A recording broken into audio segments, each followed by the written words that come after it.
My name is Ashley Van Lannen, and this is my story.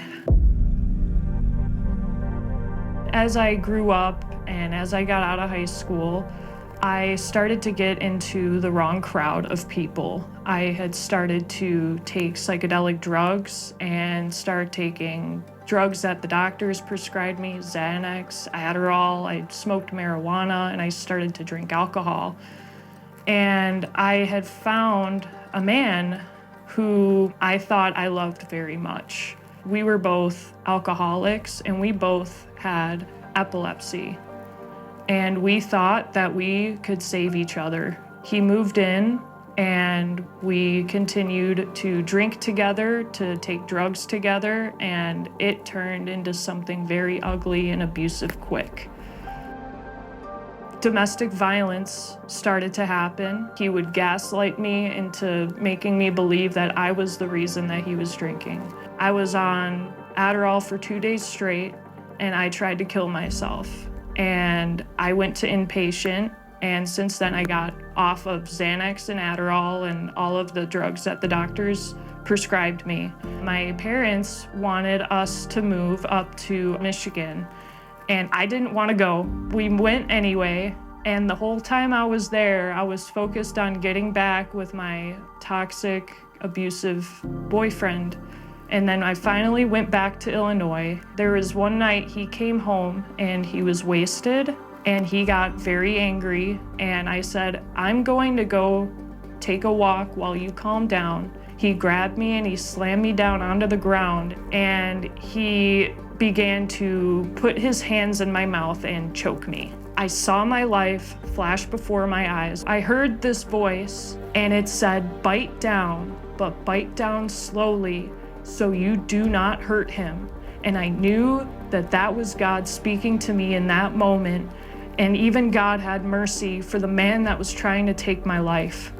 So I did what that voice told me, and I got him off of me, and I ran down those stairs, and the police came up, and they saved my life.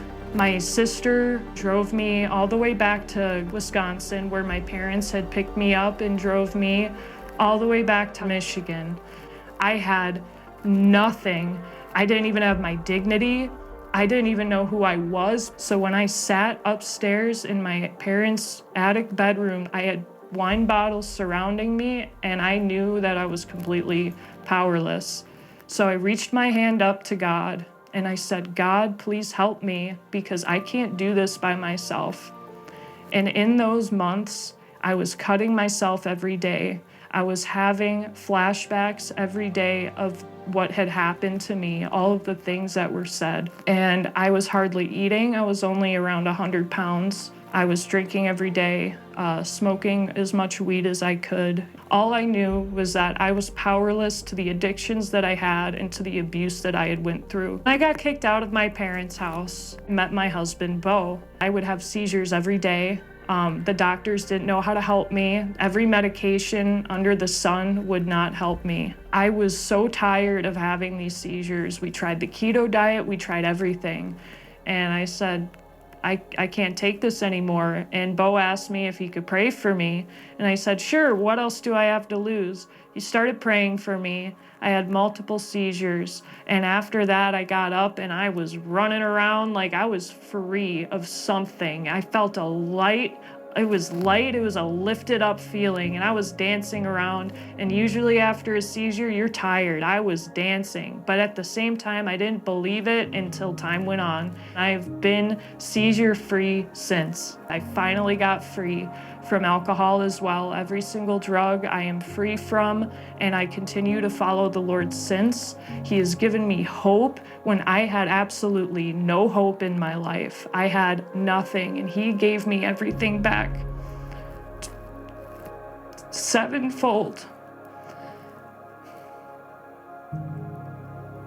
He gave me a family that I never thought I could ever have. He gave me a church family. He gave me life.